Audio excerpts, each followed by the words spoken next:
and welcome to This Week on 33rd Street for the first time in 2014. I'm senior sports editor Stephen Titans, along with sports editor Riley Steele and sports editor Ian Lamar Winnick. So, Penn basketball is coming off a pretty embarrassing loss against St. Joe's, but before that, they also had a pretty big win over Princeton, so they're coming into their final non-conference game of the year, 1-0 in Ivy play. So, looking back at that St. Joe's game, Ian, what happened? I mean, to call it an abject disaster would be a compliment. This is a team that shot 29% from the field in the first half and got exactly 0 points from its bench in the first half. I believe St. Joe's had a 34-point lead at halftime, 57-23, and it could have been a lot worse. I mean, the only positive you really take away from Saturday was that they committed a season-low 10 turnovers, and they did get some solid production from guys like Dylan Jones and Matt Howard coming off the bench after this game was long over. Now, you can read into garbage time as much as he may, but maybe Coach Allen wants to get them a little bit more involved against NJIT, which is a weaker opponent, the only independent program in Division I. All right. So now moving forward to NJIT, what can we expect the Quakers? How are they going to bounce back?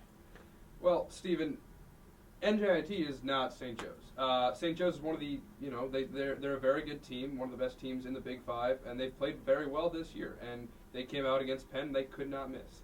That could happen against any team. Now, looking forward, I think what Jerome Allen and what the rest of the Penn basketball team need to do, they need to wipe St. Joe's from their memory. And they say, listen, guys, 2 weeks ago we just beat Princeton, and next week we start with our Ivy League doubleheaders. Let's continue the momentum from Princeton. Let's enter the rest of Ivy play on a high note. And that's exactly what Penn can do with a win this weekend against NJIT. Ian alluded to the freshmen playing well off the bench in the second half in garbage time. It was garbage time, but there is the bench play there. And with Patrick Lucas Perry and Cam Crocker out for the season, those guys may be key, especially against NJIT and down the road in Ivy play.